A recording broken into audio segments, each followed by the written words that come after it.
నమస్తే, welcome to hit TV. నేను మీ Madhuri. Suryapet murder case అసలు నిజంగా పరువు హత్యేనా?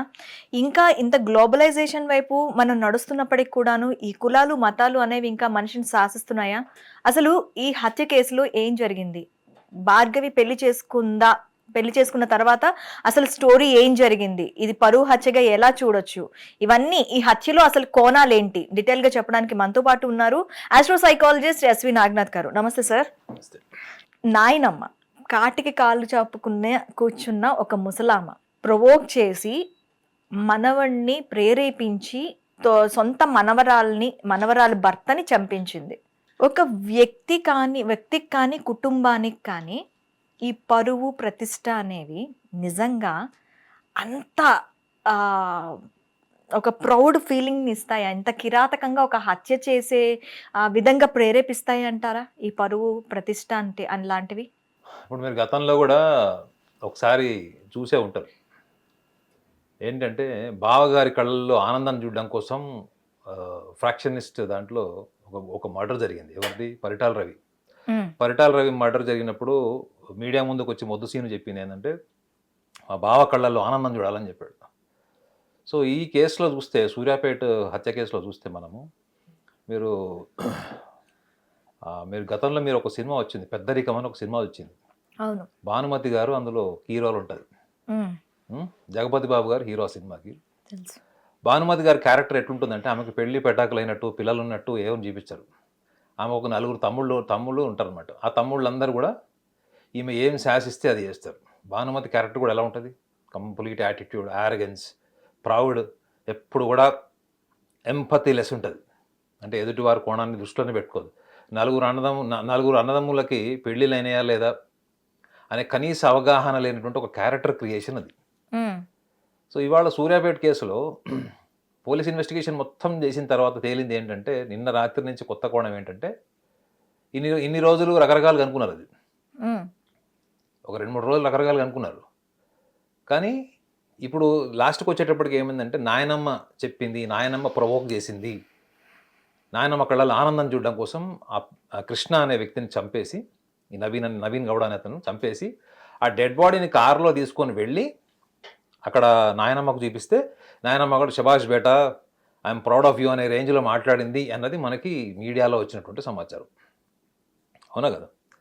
సో అంటే నాయనమ్మ కళ్ళల్లో ఆనందం చూపించడం కోసము తీసుకొని వెళ్ళారు అక్కడ. అదే కాకుండా స్నేహితులు సుమారు 120 కిలోమీటర్ల డిస్టెన్స్లో ఉన్న ఒక స్నేహితుడికి కూడా ఈ డెడ్ బాడీ చూపించడానికి తీసుకెళ్లారు.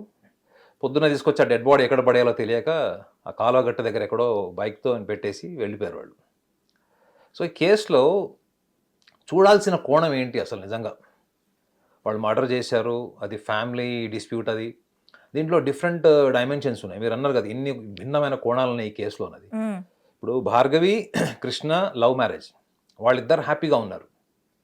వాళ్ళ వల్ల కుటుంబం ఎలా ఉంది, కుటుంబ సభ్యులు బాధపడ్డారా, వాళ్ళ మనోభావాలు దెబ్బతిన్నాయా అన్నది పక్కన పెడితే వాళ్ళిద్దరూ పర్సనల్గా చాలా హ్యాపీగా ఉన్నారు. పెళ్ళైన 6 నెలల నుంచి ఆగస్టు 7th పెళ్ళైన వాళ్ళకి 2024. వాళ్ళు హ్యాపీగా ఉన్నారు వాళ్ళిద్దరు. అది ఏంటి, భార్యాభర్తలుగా ప్రేమికులుగా ప్రేమించుకున్నారు, పెళ్లి చేసుకున్నారు. వాళ్ళ లైఫ్, వాళ్ళ పర్సనల్ లైఫ్ ఇస్ గుడ్. ఇటువైపు నవీన్ గౌడ ఫ్యామిలీకి వచ్చేటప్పటికి, ఇదే నవీన్ గౌడ ఫ్యామిలీ మన సొంత చెల్లెలే కదా, మనం చాలా అల్లారు ముద్దుగా పెంచుకున్నాం, ఒకతే కూతురు ఇంట్లో, ఇద్దరు అన్నదమ్ములు కూడా బాగా ప్రేమగా పెంచారు, వాళ్ళు చాలా ఇష్టపడతారని కూడా అమ్మాయి చెప్పింది మీడియాలో. ఆ అమ్మాయిని చాలా ఇష్టపడతారని, సో గారాభంగా పెంచారు. సో అలాంటి చెల్లెలు ఇంట్లో నుంచి వెళ్ళిపోయింది, ఎవరినో లవ్ మ్యారేజ్ చేసుకుంది, లేదా కులం తక్కువ వాడిని చేసుకుంది అనే కోణంలో మాత్రమే వాళ్ళు ఆలోచించారని మీరు అనుకుంటున్నారు యాజ్ ఎ మీడియా పర్సన్? చెప్పండి, ఇంకా వేరే కోణం ఏం లేదా ఇందులో? ఎంతవరకు మనం ఏం చూస్తున్నామంటే, ఈ కుటుంబ సభ్యులు, నవీన్ గౌడ కుటుంబ సభ్యులు మనోభావాలు దెబ్బతిన్నాయి. వాళ్ళు ఆధిపత్యం, అంటే కులం ఆధిపత్యం, డిస్క్రిమినేషన్ ఆఫ్ క్యాస్ట్ అంటాం కదా, ఈ డిస్క్రిమినేషన్ ఆఫ్ క్యాస్ట్ ఫీలింగ్తోనే ఆ పిల్లని పెళ్ళైన 6 నెలల్లో చాలాసార్లు వీళ్ళు థ్రెటన్ చేయడం, చంపేస్తామని చెప్పడం నవీన్ గౌడ వాళ్ళని, ఇలాంటి రకరకాల వాదనలన్నీ కూడా మనం మీడియాలో వింటున్నాం. కానీ మీరు ఒకసారి ఆలోచించండి, నాయనమ్మ చంపమనంగానే మనవాడు వెళ్ళి చంపాడు అన్నది, అది ఒక ఆర్డినరీ పర్సన్స్ పర్సెప్షన్. అది అంటే నాయనమ్మ చెప్పింది అందుకే చంపేశాడు అని. మీరు సింపుల్గా ఆలోచించండి, ఇన్ని వైన్ షాప్స్ ఉంటాయి మనకి. డ్రంక్ అండ్ డ్రైవ్ కేసుల్లో ఎంతోమంది పట్టుబడతారు. రోడ్డు మీద 2 వీలర్ మీద వెళ్ళేవాడికి హెల్మెట్ వేసుకోవాలి, కార్ నడిపేవాడికి లైఫ్ బెల్ట్ వేసుకోవాలి. వీళ్ళందరికీ వాళ్ళ నాయనమ్మ, వాళ్ళ అమ్మ, వాళ్ళ ఇంట్లో భార్య, పిల్లలు, తల్లిదండ్రులు వీళ్ళందరూ ఏం చెప్తారు? ఇవన్నీ జాగ్రత్తలు చెప్తారు. తాగి డ్రైవ్ చేయొద్దని చెప్తారు, హెల్మెట్ పెట్టుకోమని చెప్తారు, బెల్ట్ పెట్టుకోమని చెప్తారు. అంటే మనిషి ఆరోగ్యంగా హానికరంగా ఉండకుండా ఉండడానికి చెప్పేటువంటి జాగ్రత్తలు అందరూ చెప్తారు. అవును. కానీ ఎంతమంది ఫాలో అవుతారు? ఎందుకు ఫాలో గారు? ఎందుకు ఫాలో గారు అంటే ప్రతి మనిషికి కూడా బై బర్త్ ఒక ఇన్స్టింక్ట్ ఉంటుంది మేడం. ఈ కేసులో నాయనమ్మ చెప్పిందని చెప్పి వాడు మర్డర్ చేశాడు అన్నది అది ఓన్లీ ఒక సూపర్ఫిషియల్ రీజన్, అది ఒక పెరిఫరల్ కాన్వర్జేషన్కి పనికొస్తుంది తప్ప. ఓకే. కానీ ఆ కేసులో లోతుగా వెళ్తే నవీన్ గౌడ అనే వ్యక్తికి కిల్లింగ్ ఇన్స్టింక్ట్ డిఫాల్ట్ ఉంది. అతనికి చంపే ఉద్దేశం ఉంది, చంపాలి అనే భావం ఉంది, చంపాలి అనేటువంటి తీవ్రమైనటువంటి కోపము, కసి ఉంది అతనికి. ఎన్విరాన్మెంట్ ఏం చేస్తుంది? ఎన్విరాన్మెంట్ ప్రొవోక్ చేస్తుంది. ఇప్పుడు సైకాలజీలో 2 డైమెన్షన్స్ ఉంటాయండి. ఒకటి జెనెటిక్ ఫ్యాక్టర్ ఉంటుంది, అంటే తల్లిదండ్రులు వారసత్వంగా వచ్చేటువంటి కొన్ని పర్సనాలిటీ ట్రైట్స్ ఉంటాయని చెప్తారు. రెండోది ఎన్విరాన్మెంట్, అంటే మీ అప్బ్రింగింగ్ నుంచి ఉండేటువంటి లక్షణాలు కూడా మీకు చాలా పెరుగుతాయని చెప్తారు. ఇక్కడ ఏమైపోయింది? ఎన్విరాన్మెంట్, వాళ్ళ నాయనమ్మ ఎన్విరాన్మెంట్ అయిందని అంటున్నారు అందరూ. మీరు ఆలోచించండి, నవీన్ గౌడ, కృష్ణ ఇద్దరు కూడా స్నేహితులు. నవీన్ గౌడ, కృష్ణ ఇద్దరు స్నేహితులు, చాలా క్లోజ్గా ఉన్నారు. ఎంత క్లోజ్గా ఉన్నారంటే వాళ్ళిద్దరి మధ్యలో ఎక్కడ కూడా క్యాస్ట్ డిస్క్రిమినేషన్, ఈగోస్ లేవు.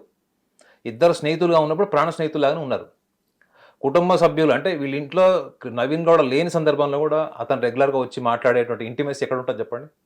ఒకవేళ స్నేహితుడు ఇంటికి వచ్చి వెళ్ళినా కానీ ఎవరు పట్టించుకోవట్లేదంటే ఆ స్నేహితుడి మీద ఎంత నమ్మకం ఉంటుంది? ఇవి కాకుండా ఆ ప్రేమ వ్యవహారము, వీళ్ళిద్దరూ బయట మాట్లాడుకునేది, కలిసి తిరిగేది, చాట్ చేసుకునేది అంతా కూడా నవీన్ గౌడ చూశాడు. చూసి 1 year కూడా ఏమనలేదు. అంటే అర్థమేంటి?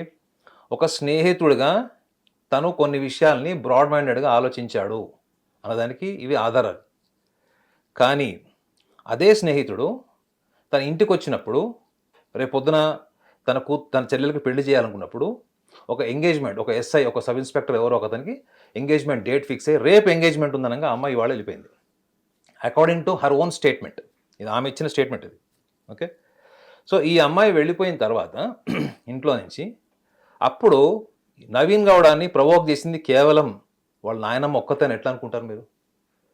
అదొక ఊరండి, పల్లెటూరు, అది అర్బన్ బ్రాటప్, అర్బన్ ఎన్విరాన్మెంట్ కాదు, అది ఒక విలేజ్, మారుమూల గ్రామం. అది గ్రామాల్లో ఏం చూసుకుంటారు చెప్పండి? ఏం చెప్తారు వాళ్ళు? మీ ఇంట్లో ఏం జరిగిందో, పక్కింట్లో ఏం జరిగిందో అన్నది అక్కడంతా కూడా రచ్చబండ మీద చర్చలాగా పెట్టుకుంటారు. అవును. అరే చూడరా, ఆడ చెల్లెలు లేచిపోయింది, ఆడ చెల్లెలు మస్తుండే, ఆడు లేపుకపోయిండు, వీళ్ళ కులం ఇది, వాడి కులం అది, వీడు ఏం చేస్తుండు, ఆడ దోస్తాన్ని చేసిండు, వాడు ఇన్ని సంవత్సరాలు దోస్తాన్ని చేస్తాడు, గుర్తుపట్టలేదు ఆడు కళ్ళ ముందర జరుగుతుంటే వీడే ఛాన్స్ ఇచ్చినట్టున్నాడు, వీడే ఛాన్స్ ఇచ్చినట్టు వాడు ఐడి తీసుకున్నట్టున్నాడు. ఇట్లాంటి మాటలు సహజ సిద్ధంగానే మన సమాజంలో ఉంటాయో చెప్పండి? ఈ అమ్మాయి తరఫు వాళ్ళకి పర్సనల్గా ఆ డిస్క్రిమినేషన్ ఆఫ్ క్యాస్టిజం ఉంటే వాళ్ళిద్దరి మధ్యలో ప్రేమ వ్యవహారం ఉన్నప్పుడే చాలా వైలెన్స్ జరిగేది. 1 year గ్యాప్ తర్వాతనే ఈ విషయంలో ప్రతిఘటించడం మొదలెట్టాడు. ఫస్ట్ 2 years అతను ఏమనలేదు. 3rd year దగ్గర నుంచి అతని యాటిట్యూడ్లో, అతని బిహేవియర్లో మార్పు వచ్చింది. అతను ఇద్దరిని థ్రెటన్ చేశాడు. వీళ్ళిద్దరు లేచి వెళ్ళిపోయిన తర్వాత కృష్ణకు సంబంధించిన కొంతమంది స్నేహితులను పట్టుకొని కూడా కొట్టారు వాళ్ళ అడ్రస్ కోసం. ఓకే. ఇవన్నీ జరుగుతున్నాయని చెప్పేసి వాళ్ళు వచ్చి పోలీస్ స్టేషన్లో సరెండర్ అయ్యారు. ఇక్కడ చూడాల్సిన కోణం ఏంటి తెలుసా మేడం? ఒక స్నేహితుడు అనేవాడు, ఒక స్నేహితుడు ఇంటికి వచ్చి అన్ని సంవత్సరాలు స్నేహం చేసి ఎంతో నమ్మకంగా ఉన్న వ్యక్తి సడన్గా సొంత చెల్లెతోనే వెళ్ళిపోయిన తర్వాత, వెళ్ళిపోయి పెళ్లి చేసుకుని దగ్గరలో, అంటే రోజు కనిపించేంత డిస్టెన్స్లో ఉండి అక్కడే ఉంటే ఏది ప్రొవొకేషన్? ఇదొకటే కాకుండా రెండో విషయం ఏంటంటే వీళ్ళ చుట్టాలు, ఎప్పుడూ ఎందుకు పనికిరాని చుట్టాలు, బంధువులు కూడా, ఎరా నీ కూతురు పలానా కులం వాడితో లేచిపోయిందంటే కదా, పలానా వాడితో లేచిపోయిందంటే కదా, ఇన్ని రోజుల నుంచి, ఇన్ని సంవత్సరాల నుంచి వాడు మీ ఇంటికి వస్తున్నాడు కదా, మీరు ఎప్పుడు గమనించలేదా, మీరు గుర్తుపట్టలేదా అని చెప్తారు. అవునా? వీడు శుభ్రంగా తిని పడుకునే టైంకి ఎవడో ఫోన్ చేసి మాట్లాడినా, నువ్వు ఎలా ఉన్నావు, భోజనం చేశావా, నీ వ్యాపారం ఎలా ఉంది, మీ అమ్మ నాన్న ఎలా ఉందని అడగరు. ఈ ఇన్సిడెంట్ ఆయన ప్రతిరోజు ఏముంటుంది, అరే మేము అట్లా అనుకోలేదురా, ఇట్లా జరుగుతుందని, ఇట్లా జరిగేది లేకుంటే నీకు అనవసరంగా జరిగింది, నీకు నీ ఫ్యామిలీ ఎంత మంచిదిరా నీది, అసలు మీరు ఎవరితోనైనా అసలు మిస్బిహేవ్ చేస్తారా, మిస్కమ్యూనికేట్ చేస్తారా, మీరు ఎంత బాగుంటారు, మీ నాయన ఎట్లా అంటాడు, మీ అమ్మ ఎట్లా అంటాడు, ఇవన్నీ సానుభూతి మాటల్లో శాడిజం తీర్చుకునేటువంటి సమాజంలో వీళ్ళ మధ్యలో నలిగిపోయారు. ప్రొవోకేషన్ హత్య చేసేంత వరకు వెళ్తుందంటారా ఈ టైప్ ఆఫ్ ప్రొవోకేషన్? ఎందుకంటే అల్లారు ముద్దుగా పెంచుకున్న చెల్లి ఇష్టపడి వెళ్ళింది, ఈ వే ఆఫ్ థాట్ రాలేదంటారా వాళ్ళకి? మేడం అక్కడ మనం లాజిక్స్ ఆలోచించలేం మేడం, ఎమోషన్ ఆలోచించాలి. లాజిక్స్ ఏంటి అక్కడ, మీరు చెప్పింది కరెక్టే, సమాజం ఇంత ఎవాల్వ్ అయిపోయింది, టెక్నాలజీ ఇంత పెరిగింది, మనం కూడా చంద్రమండలంకి వెళ్ళిపోతున్నాం, ఎక్కడి నుంచి ఎక్కడికో వెళ్ళిపోతుంది ప్రపంచం అంతా, అవునా? సైన్స్ అండ్ టెక్నాలజీ ఇంత పెరిగిపోయింది, రేపు పొద్దున వాళ్ళు కలిసి ఉంటారు, ఉద్యోగాలు చేసుకుంటారు, వాళ్ళ కష్టాలు పడబడతారు అనేటువంటి స్థాయి ఆలోచన లాజికల్గా వినడానికి బాగుంటుంది. మీరన్న సమాజము ఈ సెలబ్రిటీ సొసైటీ ఉంటుంది చూడండి, సెలబ్రిటీ పిల్లలంటే ఫిల్మ్ యాక్టర్స్ కావచ్చు, పాప్ సింగర్స్ కావచ్చు, లేకపోతే మనకి స్పోర్ట్స్ స్టార్స్ కావచ్చు, వీళ్ళందరూ కూడా ఇంటర్ రిలీజియన్ మ్యారేజ్ చేసుకుంటే అది పెద్ద చర్చ జరుగుతుంది. ఇంటర్ క్యాస్ట్ మ్యారేజ్ చేసుకుంటే అసలు ఎక్కడ చర్చ జరగదు. ఇప్పుడు సెలబ్రిటీస్లో పెళ్లి చేసుకునే వాళ్ళందరూ చూడండి, వాళ్ళ పేర్లు వాళ్ళ ప్రాంతాలు తెలుస్తాయి తప్ప వాళ్ళు ఏ క్యాస్ట్ వాళ్ళు అన్నది మీకు సోషల్ మీడియాలో ఎక్కడ చర్చ జరగదు. అవును, వాళ్ళు ఏ ప్రాంతం వాళ్ళు తెలుస్తాయి. ఇప్పుడు పంజాబీ అమ్మాయిని ఇప్పుడు తమిళనాడు అమ్మాయి పెళ్లి చేసుకున్నాడు అబ్బాయి, ఇట్లాంటివి చర్చ జరుగుతాయి. కానీ ఇక్కడ వచ్చేసి ఏమంటుందంటే ఇది ఒకటి middle class family. Middle class ఫ్యామిలీలోనే ఎక్కువగా ఈ కులం పట్టింపు, ఈ మతపరమైనటువంటి భావాల పట్టింపు ఎక్కువగా ఉంటుంది. వాళ్ళు ఎప్పుడు ఎదుటి వ్యక్తుల్ని, వాళ్ళ చుట్టుపక్కల సమాజాన్ని సంతృప్తిపరుస్తూ బతికేటువంటి సమాజము ఈ మధ్యతరగతి కుటుంబం ఉంటుంది. సో ఇటువంటి కుటుంబంలో నేను అందుకే చెప్పాను చూడండి, నాయనమ్మ ప్రొవోక్ చేసింది, ఆ చుట్టుపక్కల స్నేహితులు, బంధువులు, వాళ్ళ కులం వాళ్ళు, వీళ్ళందరూ కూడా సూటిపోటి మాటలు లేదా వాళ్ళని ప్రవోక్ చేసి ప్రిక్ చేసేలాగా మాట్లాడడం వల్ల వీళ్ళకి లోపల అంతర్గతంగా ఎక్కడొక్కడ భావం ఏంటి, స్నేహితుడే ఇట్లా చేశాడు, నా బెస్ట్ ఫ్రెండే ఇట్లా చేశాడు, లేదా నాతో ఇన్ని సంవత్సరాలు మనం నమ్మాను. ఒక మనిషిని మనం నమ్మినప్పుడు చాలా డీప్గా ఎమోషనల్లీ మనం హర్ట్ అవుతాం మేడం. ఊహించంది ఏమైనా జరిగినప్పుడు ఫస్ట్ మనకు కోపం రాదు, ఏమొస్తుంది, బాధేస్తుంది. ఇప్పుడు వాళ్ళు ఫస్ట్ ఆ షాక్లో ఏంటి, బాధ. ఆ బాధ ఎలా తీసుకుంటారు, రోజు ఎంత తాగుతారు బాధ మర్చిపోవడానికి, అవునా? సో స్టాటిస్టికల్గా చెప్పాలంటే ఒక విషయంలో మీరు గమనించాలి ఏంటంటే, ఇందులో వీళ్ళు ఎన్విరాన్మెంటల్ ప్రొవొకేషన్లో వాళ్ళ నాయనమ్మ, చుట్టుపక్కల స్నేహితులు, బంధువులు వీళ్ళందరితో పాటు ఆ పిల్లవాడికి నవీన్ గౌడకి కూడా డెఫినెట్లీ ఈ కిల్లింగ్ ఇన్స్టింక్ట్ ఉంది అతనికి. పెళ్ళి అయిపోయిన తర్వాత ఎగ్జాక్ట్లీ వీళ్ళ పెళ్ళైన 1 month వరకు ఈ బైరి నరేష్ అనే ఎవరైతే రౌడీ షీటర్ కింద చెప్తున్నారో అతను వీళ్ళకి రెగ్యులర్గా ఫోన్ చేయడం మొదలెట్టాడు. అసలు ఈ కృష్ణకి బైరి నరేష్కి వైరం ఉంది, అసలు వాళ్ళిద్దరి మధ్యలో అండర్స్టాండింగే లేదు. అండర్స్టాండింగ్ లేనప్పుడు ఎట్లా వాళ్ళిద్దరి మధ్యలో ఎట్లా కొత్తగా కమ్యూనికేషన్ స్టార్ట్ చేసాడు, ఎందుకు ఫోన్ చేస్తున్నాడు అన్నప్పుడు ఈ అమ్మాయి చెప్పిందంట, సరే ఇన్నిసార్లు ఫోన్ చేస్తున్నాడు కదా, ఒకసారి ఫోన్ చేసి మాట్లాడు, ఫోన్ ఎత్తి మాట్లాడని చెప్పిందంట. అతనికి మాట్లాడడం ఇష్టం లేదు, ఇతను బ్యాక్గ్రౌండ్ బాగోలేదు, అతను లైఫ్ స్టైల్ బాగోలేదు, సో నేను ఎందుకు ఫోన్ చేయాలి అన్న భయంతో ఈయనుండే. అట్లాంటి వ్యక్తి 2 months నుంచి స్టాటిస్టికల్గా వీళ్ళిద్దరి మధ్యలో ల్యాండ్ సెటిల్మెంట్లని అవన్నీ ఇవన్నీ చేసి కొంచెం వీళ్ళ మధ్యలో ఫైనాన్షియల్ ఎక్స్చేంజెస్ కూడా జరిగినాయి. 2 months నుంచి రెగ్యులర్గా కాంటాక్ట్లో ఉన్నారు అన్నప్పుడు వీళ్ళిద్దరు ఐక్యూ ఎంత పూర్ ఉందంటే వీళ్ళిద్దరు గమనించలే, ఒక స్ట్రాటజీ, ఒక స్కెచ్ నడుస్తుంది దీని వెనక అన్న ఆలోచన ఎందుకు రాలే వీళ్ళకి. ఇప్పుడు ఎప్పుడు శత్రువులాగా ఉండేవాడు ఈ పెళ్ళైన తర్వాత సడన్గా ఈయన లైఫ్లోకి ఎందుకు ఎంటర్ అయ్యాడు? ఈ బైరి నరేష్కి అండ్ మనకి ఈ నవీన్ గౌడకి మధ్యలో ఉండే రిలేషన్ ఫ్రెండ్లీ రిలేషనా, లేకపోతే ఒక వాళ్ళ దగ్గర కూడా ఒక ఎనిమీ రిలేషన్ ఏమైనా ఉండొచ్చా? అంటే ఈ అమ్మాయే అక్కడ మళ్ళీ అక్కడ కృష్ణకి చెప్పింది ఎందుకు ఫోన్ చేస్తున్నాడో ఒకసారి మాట్లాడితే పోయింది కదా అని చెప్పి. ఇక్కడ నవీన్ గౌడ్తో ఒక మంచి ఫ్రెండ్లీ ఎన్విరాన్మెంట్ ఉండుంటే ఈ అమ్మాయి ఆ అబ్బాయికి వెళ్ళి చెప్పదు కదా, కృష్ణకి చెప్పదు కదా నే వెళ్ళి మాట్లాడు అని. వీళ్ళిద్దరి మధ్యలో ఏమైనా వైరం ఉందేమో మేడం. నేను ఇది ఎమోషనల్గా ఎట్లా తీసుకుంటారో మీకు ఒక బెస్ట్ ఎగ్జాంపుల్ చెప్తా, అంటే ప్రాక్టికల్ ఎగ్జాంపుల్. నేను 20 years బ్యాక్ చూసింది చెప్తా, ఓకే, రియల్ ఎక్స్పీరియన్స్. దాన్ని బట్టి ఈ మర్డర్ ఎందుకు జరిగింది అన్నది మీకు అర్థమవుతుంది. ఫస్ట్ ఈ కేసులో ఎనాలిసిస్ చేయడానికి ఏమీ లేదు ఎక్కువగా, సింపుల్ ఏంటంటే family, emotional and the friendly atmosphere ఏదైతే ఉందో ఇద్దరి మధ్యలో అది డిస్టర్బ్ అయితే ఒక మనిషి ఎంత బ్రూటల్గా ఆలోచిస్తాడో మీకు ఒక ప్రాక్టికల్ రియల్ లైఫ్ ఎక్స్పీరియన్స్ చెప్తాం. ఓకే, 20 years బ్యాక్ 7 స్నేహితులు అంటే ఆల్మోస్ట్ 5th 6th స్టాండర్డ్ నుంచి కలిసి చదువుకొని పెరిగిన వాళ్ళు 7 స్నేహితులు అంతా ఒకటే కాలనీలో ఒక సొసైటీలో ఉండేవాళ్ళు మా ఏరియాలోనే. ఈ 7 స్నేహితుల్లో ఒక స్నేహితుడు చెల్లెల్ని ఇంకొక స్నేహితుడు లవ్ చేశాడు. ఆ అమ్మాయి ఇప్పుడు 10th స్టాండర్డ్. ఓకే, వీళ్ళిద్దరు లవ్ చేశారు. ఈ విషయం ఎవరికి తెలియదు. వీళ్ళు రోజు కూర్చుంటారు, ఇంట్లో భోజనాలు చేస్తారు, పండగలు ఫెస్టివల్స్ అన్ని సెలబ్రేట్ చేసుకుంటారు, కాలనీలో జరిగే అన్ని ఫంక్షన్స్ అటెండ్ అవుతారు, అంతా బాగుంటుంది. వన్ ఫైన్ డే ఏమైపోయిందంటే ఈ విషయం వాళ్ళ ఇంట్లో తెలిసింది. తెలిసిన తర్వాత వాళ్ళు ప్రతిఘటించి ఆ అమ్మాయిని కొంచెం కట్టుదిట్టం చేశారు ఇంట్లో. కట్టుదిట్టం చేసిన తర్వాత కూడా ఈ స్నేహితుల్లో వీళ్ళందరు హ్యాండ్ ఉంది అని తెలియదు. కేవలం ఈ 7 స్నేహితుల్లో ఒక స్నేహితుడు మాత్రమే ఈ బుద్ధి కలిగి ఉన్నవాడు అని అందరూ అనుకుంటున్నారు. అప్పుడు ఏమైపోయింది, వన్ ఫైన్ డే ఈ అమ్మాయి ఎదురు చూస్తుంది. ఎందుకంటే ఈ అమ్మాయి మేజర్ అవ్వాలి ఎప్పటికి, ఇంకా 18 years 21 days, 18 ఏళ్ళు ఎప్పుడు దాటుతాయా అని ఎదురు చూసి 18 years కరెక్ట్గా 21 daysకి ఈ అమ్మాయి ఇంట్లో నుంచి మంచిగా వెళ్ళిపోయింది. ఈ అమ్మాయిని తీసుకెళ్ళి స్వతహాగా వాళ్ళ చేతిలో దింపింది ఎవరు అంటే వీడి ఇంటి పక్కనే ఉండేటువంటి స్కూల్ టీచర్. చూడండి, 18 ఏళ్ల పిల్ల, ఇంటర్మీడియట్, 8 బ్యాక్లాగ్స్ ఉన్నాయి ఆ పిల్లకి అప్పుడు. అంటే ఈ ప్రేమలో పడే వాళ్ళకి చదువులు ఇట్లాంటివి జనరల్గా ఎక్కువ డీవియేషన్ ఎక్కువ ఉంటుంది కదా. ఈ 8 బ్యాక్లాగ్స్ ఉన్న ఈ పిల్ల వెళ్ళి ఆ టీచర్ సపోర్ట్తోని వెళ్ళిపోయి ఆర్య సమాజ్లో పెళ్లి చేసుకుంది. ఆ విషయం వీళ్ళకి తెలియదు. అంతా పెళ్లి జరిగిన తర్వాత వాళ్ళు ఒక 25-30 days వాళ్ళు అబ్స్కాండింగ్ అయిపోయారు వాళ్ళు 7 స్నేహితులు. ఓకే, ఇందులో ఇంపార్టెంట్ విషయం ఏంటంటే వీళ్ళు ఎలోప్మెంట్ జరిగిన exactly 3rd day or 4th day ఆ ఇద్దరు ఆ లేచిపోయిన అమ్మాయికి 2 అన్నలు ఉన్నారు. ఆ రెండో బ్రదర్ ఏం ప్లాన్ చేశాడంటే ఆయన ఫ్రెండ్స్కి తెలుస్తుంది కదా ఇట్లా జరిగింది అనగానే ఆయన ఫ్రెండ్స్ కూడా అంతా మాజీ నక్సలైట్లు ఈ బ్యాచ్ మొత్తం ఉండే, క్రిమినల్స్, రౌడీ షూటర్లు అందరూ ఉండే. ఎందుకంటే చదువుకున్న కాలేజ్ అట్లాంటిది, ఆ ఎన్విరాన్మెంట్ అట్లాంటిది. సో వాళ్ళందరూ కూడా ఏం ప్లాన్ చేశారు, వీడిని ఓదార్చడానికి వచ్చి వీడు బాధ చూడలేక అరే మనం వాళ్ళు లేరు కదా ఇంట్లో వాళ్ళని వేద్దామని ప్లాన్ చేశారు. ఒక అంబాసిడర్ కార్లో ఫుల్ ఆఫ్ ఎక్విప్మెంట్ ఆయుధాలతో వచ్చి రాత్రి 12 o'clock వచ్చి మార్నింగ్ 5 వరకు ఉన్నారు.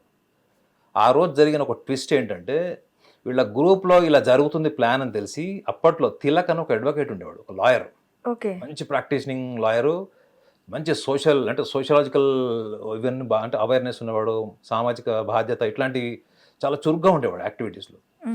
అతను ఈ పిల్లవాడిని తీసుకెళ్ళి రోజు 5-6 గంటలు బ్రెయిన్ వాష్ చేశాడు.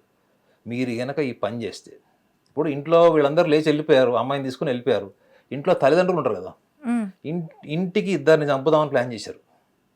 వాళ్ళు వచ్చే లోపల వీళ్ళు శవాలు చూడాలి వాళ్ళు అని అంత కసి వచ్చేసింది. ఎందుకు వచ్చింది ఆ కసి అంటే ఏంటి, ఈ 7 పేరెంట్స్ ని కూడా, ఈ 7 ఫ్రెండ్స్ పేరెంట్స్ ని కూడా చంపేద్దామని. అంటే 7లో ఇతను కూడా ఒకతను కదా, అంటే 6 అబ్స్కాండింగ్ కదా, 6 అబ్స్కాండింగ్, అమ్మాయి అబ్స్కాండింగ్. అందులో చివరికి మీరు నమ్మరు, ఆ మాజీ నక్సలైట్ ఎవరైతే ఉన్నాడో గవర్నమెంట్కి సరెండర్ అయ్యి కాలేజీలో చదువుకునే అతను ఇతను క్లాస్మేట్, వీళ్ళ సెకండ్ బ్రదర్ క్లాస్మేట్. అతనైతే ఏకంగా ఈ హ్యాండ్ గ్రనేడ్ బాంబ్స్ కూడా తెచ్చాడట. విన్నారా?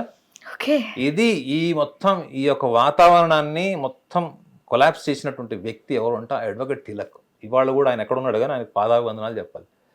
అంటే వీళ్ళు ప్లాన్ ఏం చేశారంటే స్నేహం చేస్తే ఎలా ఉంటుంది, అదే స్నేహితులు బ్యాక్ స్టాబింగ్ చేస్తే అదే స్నేహితులు ఎలా ఉంటారు అన్నది కూడా ఎగ్జాంపుల్ చూపించాలని వీళ్ళు స్నేహితులు ఫిక్స్ అయ్యారు.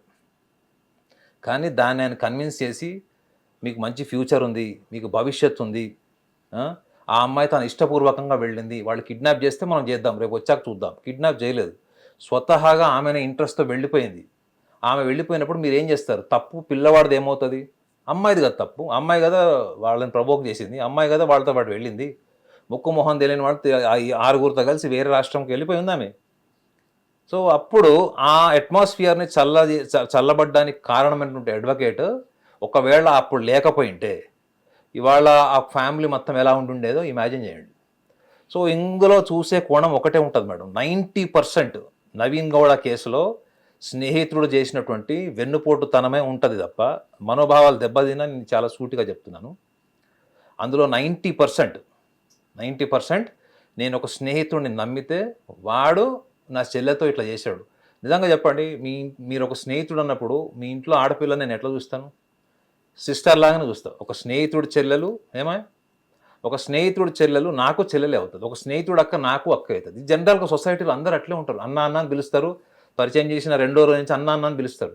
కానీ ఇక్కడ ఏమైపోయిందంటే వీళ్ళకి ఇతనికి స్నేహితుడితో ఈగో ప్రాబ్లమ్స్ లేవు, as a friend out side అతనికి ఈగో ప్రాబ్లమ్స్ లేవు, క్యాస్ట్ డిస్క్రిమినేషన్ లేదు. కానీ ఎక్కడ ప్రాబ్లం వచ్చింది, అది తన కుటుంబం పరువు ప్రతిష్టలకు వచ్చేటప్పటికి అక్కడికి అది ప్రాబ్లం వచ్చింది. కానీ అతను మర్డర్ చేయడానికి కారణం మాత్రం ఈ కులం యొక్క ఆధిపత్యము, కులం యొక్క ఆత్మన్యూన్యత, వాళ్ళ స్థాయి ఇది కాదు మేడం. 90% ఒక స్నేహితుడితో మనం స్నేహం చేసి ఆ స్నేహితుడి గుడ్డిగా సరే మనం ఇంట్లో లేనప్పుడు కూడా ఆ స్నేహితుడు ఇంటికి వెళ్ళి కుటుంబ సభ్యులతో మాట్లాడి భోజనం చేసే స్థాయికి మనం ఒక వ్యక్తిని నమ్మినప్పుడు అంతే ఈక్వల్గా మీకు యూటర్న్ తీసుకునే ఎమోషన్స్ కూడా ఉంటాయి. అక్కడ ఓన్లీ మీరు ఎమోషనల్ యాంగిల్ మాత్రమే చూడండి. నేను చెప్పా కదా, నేను 20 ఏళ్ల కింద చూసిన కేసులో ఆ రెండో బ్రదర్ ఎవరైతే ఉన్నాడో అమ్మాయికి, అతను ఈ రోజు కూడా వాళ్ళని అవాయిడ్ చేస్తాడు, ఈ రోజు కూడా వాళ్ళని కలవడు, వాళ్ళున్న సమాజంని అబెండన్ చేశాడు. ఈ రోజు వరకు అతను ఆ అమ్మాయిని చూడలేదు. మీరు నమ్ముతారా? మిగతా కుటుంబ సభ్యులంతా కలిసిపోయారు, పేరెంట్స్ కలిసిపోయారు, వాళ్ళ ఎల్డర్ బ్రదర్ కలిసిపోయారు, వాళ్ళ కుటుంబాలు, వాళ్ళ ఫంక్షన్స్, గెట్ టుగెదర్స్ అంతా బాగుంటాయి. కానీ ఈ రోజు వరకు కూడా వాళ్ళ యంగర్ బ్రదర్ ఆయనతో కలవలేదు. ఇంకొక ట్విస్ట్ కూడా ఏంటంటే, ఆమె పెళ్ళప్పుడు 8 బ్యాక్లాగ్స్ ఉన్నాయని చెప్పా కదా, ఇప్పటికి కూడా ఆమె 8 బ్యాక్లాగ్సే ఉన్నాయి. సో నా లాజిక్ ఏంటి తెలుసా మేడం, ఇలాంటి వాళ్ళకి రేపు పొద్దున్న పిల్లలు పుడతాయి. సపోజ్ వీళ్ళు ఉన్నతమైన స్థాయికి వచ్చారు, చాలా గొప్ప స్థాయికి వచ్చారు అనుకుందాం కాసేపు. వాళ్ళ పిల్లలు అడుగుతారబ్బా, కెమెరామెన్ మీకు కూడా అడుగుతున్నాను, వాళ్ళ పిల్లలు అడుగుతారు, డాడీ మీరు పెళ్ళి ఎలా చేసుకున్నారు, మీ పెళ్ళిలో మీ ఇద్దరు ఎవరిని ప్రపోజ్ చేశారు, మీ స్నేహితులందరూ మీ పెళ్ళిళ్ళు చేశారు కదా, మీరు చెప్పండి మీది ఎంత ఆదర్శపూర్వకమైన ప్రేమ వివాహం అని అడిగితే ఏం చెప్తారండి వీళ్ళు? నేను ఫ్రెండ్ ఇంటికి వెళ్ళాను, రోజు అక్కడ ఏళ్ల తరబడి అక్కడ రోజు ఉన్నా, వాళ్ళ కుటుంబ సభ్యులు నన్ను కొడుకులాగా చూశారు, నేను ఈ ఘనకార్యం చేశానని చెప్తాడా? సొంత కొడుక్కి చెప్పమని చూద్దాం. ఇలాంటి దౌర్భాగ్యుల్ని నిజంగా స్నేహం పేరు మీద స్నేహితుల ఇంటికి వెళ్ళి స్నేహితుల పరువు ప్రతిష్టలు రోడ్డు మీద పెట్టి వాళ్ళ కుటుంబం రోడ్డు మీద నుంచి వెళ్ళిపోయి పారిపోయేలాగా, నేను చెప్పిన కేసులో 3వ రోజు వాళ్ళు ఇల్లు ఖాళీ చేసి వెళ్ళిపోయారు ఆ లొకాలిటీని 5 కిలోమీటర్ డిస్టెన్స్లో. నేను చెప్పిన కేసులో 3వ రోజే వాళ్ళ 10 ఏళ్ల నుంచి ఉన్న ఇంట్లో ఇల్లు ఖాళీ చేసి వెళ్ళిపోయారు. 10 ఏళ్ల తర్వాత కూడా జనాలు కలిస్తే మీ చెల్లెలు ఎట్లుందని అడుగుతారంట. వీళ్ళని అడగరు, వీళ్ళు ఎలా ఉన్నారు, వీళ్ళు ఏం చేస్తున్నారు అడగరు. సొసైటీ, కమ్యూనిటీ ఫంక్షన్స్కి, గెట్ టుగెదర్కి ఆ ఇంట్లో కుటుంబ సభ్యులు వెళ్ళినప్పుడు వీళ్ళని ఎలా చూస్తారు? ఇది మనము వదలని అంటే మన నీడలా ఉంటుంది మేడం ఈ అవమానం. కానీ ఇది వ్యక్తిగతంగా ఉండకపోవచ్చు, సరే పోన్లే మా చెల్లెలు ఎక్కడో హ్యాపీగా ఉంది, మా బావలాగా యాక్సెప్ట్ చేయకపోయినా ఓకే వాడు హ్యాపీగా ఉన్నాడు, వాళ్ళు హ్యాపీగా ఉండని అనుకునే ఒక సాక్రిఫైసింగ్ ఫీలింగ్ కూడా లోపల ఉంటుంది, ప్రేమ ఉంది కాబట్టి చెల్లెలంటే. కానీ నిజంగా చెప్పండి, ఈ చుట్టుపక్కల ఎన్విరాన్మెంట్ దాన్ని మర్చిపోనిస్తుందా? అసలు ప్రొవోకింగ్ అనేది ఎన్విరాన్మెంటల్ ప్రొవోకింగ్ ని మనం అదెవరు ఆపలేం. అది మనం ఇక నాగసాధువులు అఘోరి స్థాయికి వెళ్ళి మెడిటేషన్ చేస్తే కూడా బహుశా అవుతుందో లేదో నాకు తెలియదు. Sorry to use this word, but చెప్తున్నా ఈ కేసుని మాత్రము ఇది చాలా క్షుణ్ణంగా లోతుగా ఆలోచిస్తే కేవలం స్నేహితుల భావోద్వేగాలు, మోసపూరితమైనటువంటి స్నేహము. ఆ అమ్మాయి కూడా ఒక విషయం చెప్పింది చూసారా మీరు, చాలా ఇంపార్టెంట్ విషయాలు చెప్పింది, మీరు గమనించారో లేదో. అతనే ఈ అమ్మాయిని ప్రపోజ్ చేశాడు first. Krishna has proposed Bhargavi. So Bhargavi took some time, ఒక 1 నెల రోజులు 2 నెలలు టైం తీసుకుని ఆ తర్వాత ఎస్ చెప్పింది ఆమె. ఇక్కడ ఒకటి చెప్పండి మేడం, మీ ఇంటికి ఒక స్నేహితుడు వస్తున్నాడు, అతను ప్రపోజ్ చేసేటప్పుడు ఆ ప్రపోజ్ చేసే దాని వెనక నేను ఎవరింటికి వెళ్తున్నాను, నేను ఎవరి చెల్లెల్ని ప్రపోజ్ చేస్తున్నాను, ఈ అమ్మాయి నాకు ఎట్లా పరిచయం అయింది? Only because of a friend. I'm right? Only because of a friend you have stepped into somebody's house. You started maintaining a good relation without any intention or with an intention. There was an intention behind going to Naveen Gowda's house regularly. There was more powerful emotion than the intimacy, loyalty, integrity of friendship. So ఈ కృష్ణ అనే వ్యక్తికి strong emotion, మనం ఇప్పుడు ఎలా అయితే Naveen గౌడలో killing instinct ఉందని అనుకున్నామో, కృష్ణ అనే వ్యక్తికి కూడా వాళ్ళ ఇంటికి వెళ్ళడానికి ఉన్నటువంటి స్ట్రాంగ్ ఎమోషన్ ఏంటి? అమ్మాయే, భార్గవియే. సో అలాంటప్పుడు నువ్వు అక్కడే నీ ఇంటిగ్రిటీ పోయింది కదా, నీ ఎథిక్స్ పోయినాయి కదా, ఫ్రెండ్షిప్ ఎథిక్స్ పోయినాయి కదా. పోయినాయా లేదా చెప్పండి? పోయినాయి. ఆ అమ్మాయి వయసు ఎంత?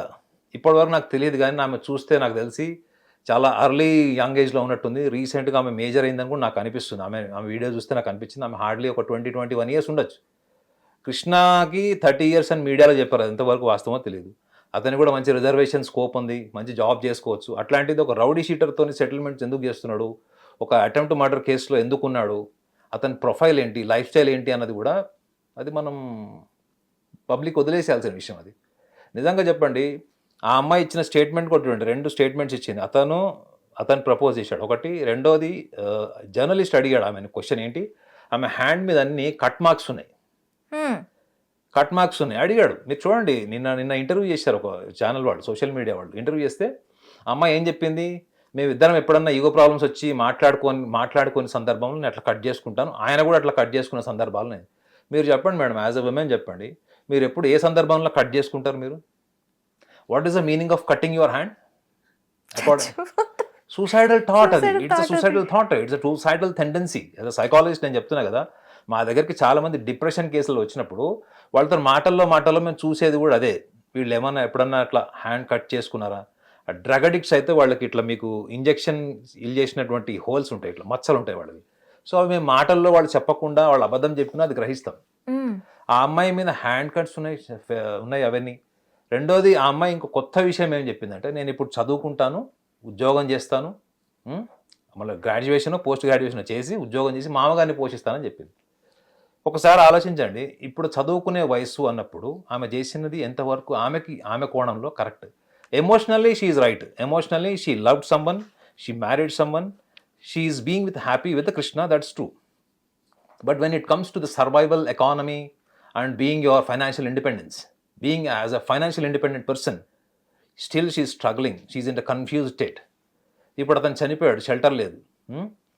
ఈ ఒక హస్బెండ్ అనేవాడు మాట్లాడకపోతేనే ఆమె కట్ చేసుకొని బాగా బాధపడిన సందర్భంలో ఇప్పుడు హస్బెండ్ అనేవాడు చనిపోయాడు. మనిషిని ఎక్కువగా బాధ పెట్టేది వాస్తవం కాదండి, ఏంటి గత స్మృతులు, భావోద్వేగాలు. నేను 20 ఏళ్ల కింద తిలక్ అడ్వకేట్ ఎగ్జాంపుల్ చెప్పానంటే అది మేము మా కళ్ళ ముందు ఎలా నలిగి ఉంటుందో మీరు ఊహించండి, ఆ చిన్న ఏజ్లో మాకు. ఇప్పుడు ఈ అమ్మాయి without any physical emotional support, can she be able to survive with that mind set and with that emotion? Second aspect ఏంటంటే, ఈ అమ్మాయికి న్యాయం జరగాలి రేపొద్దున. అంటే భర్తని చంపిన వాళ్ళకి చట్టపరంగా శిక్ష పడాలి. రేపు వాళ్ళు కూడా ఇప్పుడు వీళ్ళు పెళ్లి చేసుకొని ఎట్లయితే ఇంటి ముందు తిరుగుతున్నారో, రేపు పొద్దున వాళ్ళ అన్నదమ్ములు కూడా కోర్టులో కేసు నడుస్తుంటుంది, అవన్నీ నడుస్తుంటాయి. రేపు పొద్దున సాక్ష్యాలు, ఆధారాలు, ఎన్నో కేసులు కొట్టి వేస్తారు కూడా, అవునా కదా? రేపు పొద్దున అనుకున్న కోణంలో సామాజిక న్యాయం జరగలేదు అనుకుందాం అనుకోండి, అప్పుడు ఈ అమ్మాయి ఏం చేస్తుంది?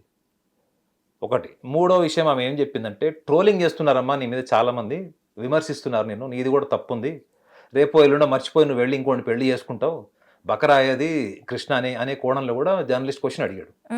అప్పుడు ఆమె ఏం చెప్పింది, ఇట్లా ట్రోలింగ్ చేసే వాళ్ళందరూ నేను ఏం చెప్తున్నా అంటే, నాకు ఏదో ఒకటి చేసుకోవాలనిపిస్తుంది అంటే అర్థమైందా?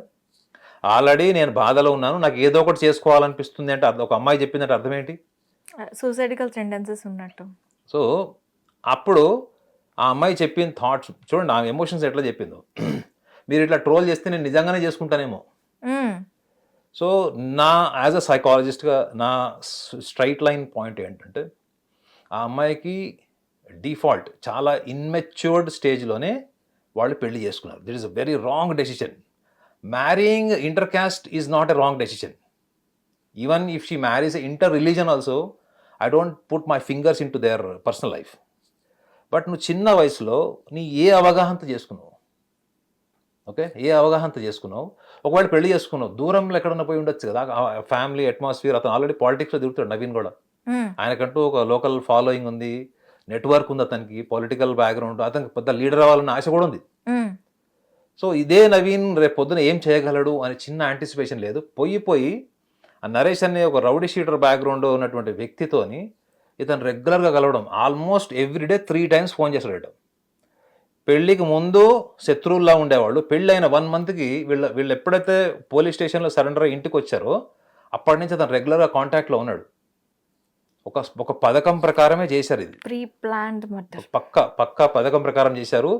ఈ పథకం ప్రకారం చేసిన దాని వెనక ఏ రోజైతే ఆ అమ్మాయి పెళ్లి చేసుకొని వెళ్ళిపోయిందో ఆ రోజు నుంచే వాళ్ళ మైండ్లో ఆ బర్నింగ్ థాట్ ఉంది. కేవలం నాయనమ్మ చెప్పింది కదా అని చెప్పి నాయనమ్మకి తీసుకెళ్ళి బాడీ చూపించాడు, అది ఓకే. ఎందుకు? అది వాళ్ళ కుటుంబ సమస్య. అది వాళ్ళ కుటుంబంలో వాళ్ళు ఎలా పెరిగారు, వాళ్ళ కుటుంబంలో వాళ్ళు ఎట్లా పెంచారు. వాళ్ళు చాలామంది చూడండి, ఇప్పటికి కూడా మీకు పల్లెటూర్లలో ఈ గ్రాండ్ పేరెంట్స్ ఇన్ఫ్లుయెన్స్ మీద ఉండే గ్రాండ్ చిల్డ్రన్ ఫ్యామిలీ మెంబర్స్ కూడా ఉంటారు. అంటే వాళ్ళు చెప్పిందే శాసనం ఆ ఊర్లో. గ్రాండ్ మదర్ కావచ్చు, గ్రాండ్ ఫాదర్ కావచ్చు. నేను చాలా మందిని చూశాను కుటుంబంలో. వాళ్ళకు చెప్పకుండా ఏ శుభకార్యం చేయరు, వాళ్ళకి పర్మిషన్ లేకుండా ఏం చేయరు. అది బిజినెస్ కావచ్చు, ఫ్యామిలీ ఫంక్షన్స్ కావచ్చు, ఏది కావచ్చు. ప్రాపర్టీ బయింగ్ కూడా వాళ్ళ పేరెంట్స్ పర్మిషన్ లేదే, వాళ్ళకి ఇన్ఫర్మేషన్ లేదే చేయరు. అంటే ఈ ఇంత టెక్నాలజీ, ఇంత డెవలప్మెంట్ ఉన్నా కానీ వాళ్ళ కొన్ని ఆచారాలు, పట్టుదలలు ఉంటాయి చూడండి, వాటికి వీళ్ళు బాండెడ్ ఉంటారు, వీళ్ళు మైండ్ ఉంటారు వాళ్ళు. సో అలాంటి సమాజంలో నుంచి వచ్చిన అమ్మాయి ఫస్ట్ ఆఫ్ ఆల్ ఆమెకి తన కుటుంబ పరిస్థితి ఏందో తెలియదు. తన కుటుంబ సభ్యులు ఒకవేళ పెళ్లి చేసుకుని ఇలా వెళ్ళిపోతే వాళ్ళు ఎలా రియాక్ట్ అవుతారో తెలియదు. ఆమె ఎంతవరకు మీడియా ముందు ఏం మాట్లాడుతుందంటే, నాకు నచ్చిండు, నేను చేసుకుంటున్నా, నాకు నచ్చిండు, మేము ఇద్దరం బాగున్నాం, మంచిగా చూసుకుంటుండు, ఇవే చెప్తుంది తప్ప ఈ లౌకికంగా, ప్రాపంచికంగా అంటే కులపరమైనటువంటి విషయాలు ఏంటి, మన దేశంలో కులం మొత్తం ఉన్నంత చాదస్త భావాలు వేరే దాని మీద దేని మీద ఉండవు.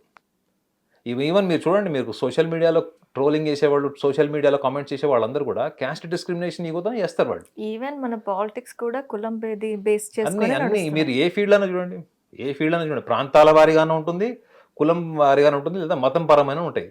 ఇలాంటి సెన్సిటివ్ ఎన్విరాన్మెంట్లో ఆ అమ్మాయి కొంచెం కూడా ఆలోచించలేదా అన్నది ఒకటి చాలా ఇంపార్టెంట్ ఆస్పెక్ట్ నాకు అనిపించింది.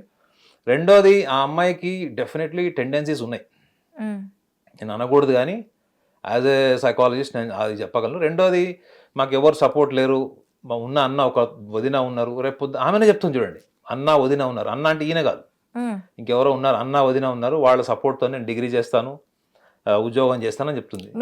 మళ్ళీ కాదు కదండి, మళ్ళీ ఇంకొక స్టేట్మెంట్ ఇచ్చింది ఇమీడియట్గా మాట్లాడుతూ. ఏమని, వాళ్ళకు కూడా వాళ్ళ ఫ్యామిలీ ఉంటుంది కదా. Is a very diplomatic statement she gave. వాళ్ళకి కూడా ఒక ఫ్యామిలీ ఉంటుంది కదా అంటే అర్థం ఏంటి, వాళ్ళ రేపు పొద్దున వాళ్ళ కుటుంబం వాళ్ళు చూసుకుంటారు, వాళ్ళ పిల్లలు చూసుకుంటారు. ఈ అమ్మాయి మీద ఎప్పటికైనా ఒక సానుభూతి ఉంటుంది మేడం, గుర్తుపెట్టుకోండి. ఈ అమ్మాయి మీద ఎప్పటికైనా జాలే ఉంటుంది. సో నాకు తెలిసి వాళ్ళ కుటుంబ సభ్యులే ఈ అమ్మాయితోని ఒక లాంగ్ టర్మ్ రిలేషన్ మెయింటైన్ చేసి, అంటే ఈ అమ్మాయి ఎన్నిసార్లు రిజెక్ట్ చేసినా, ఎంత కాదన్నా, వాళ్ళ వైపు అమ్మాయి తరపు వాళ్ళ కుటుంబ సభ్యులే వచ్చి ఈ అమ్మాయిని అక్కను చేర్చుకొని అడాప్ట్ చేసుకొని మళ్ళీ అయిపోయింది అన్న కోణంలో ఈ అమ్మాయిని కనీసం బతికించుకునే ప్రయత్నం చేయాలి. వీళ్ళు ఇంకా వెళ్ళిపోయింది కదా, వీళ్ళ కమ్యూనిటీ వాళ్ళందరూ కూడా ఆమెను ఇంకా చిన్న చూపు చూసి ఈ అమ్మాయిని ఒక డార్క్ షేడ్లో పెడితే మాత్రం ఆ అమ్మాయి చాలా కష్టం బతకడం. అయితే ఇది ఒక లెసనే సార్, ఇప్పుడున్న యూత్కి ఒక లెసన్ అనే చెప్పుకోవాలి.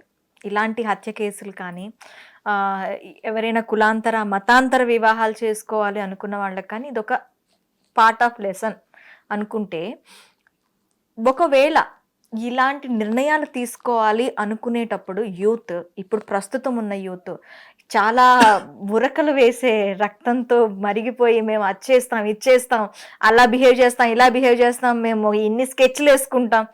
నువ్వు ఇన్ని స్కెచ్లు వేస్తా, నీ వెనకాతలు ఉన్న వాళ్ళు అంతకన్నా డబల్ స్కెచ్లు వేస్తారు. మనకి ఇప్పుడు దీంతో అర్థమైపోయింది క్లియర్ కట్గా ఏం జరిగింది బ్యాక్ ఎండ్లో అనేది మనకి క్లియర్ కట్గా అర్థమైపోయింది.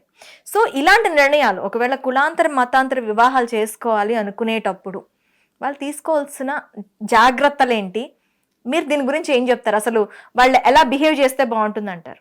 మనము కులాంతర మతాంతర వివాహాల్లో అది సబ్జెక్టివ్ అంటారు. సబ్జెక్టివ్ అంటే ఏంటంటే, ఒక కుటుంబంలో ఎక్కువ పట్టుదల ఉండొచ్చు, కులం పట్ల కానీ మతం పట్ల కానీ, ఒక కుటుంబంలో ఉండకపోవచ్చు.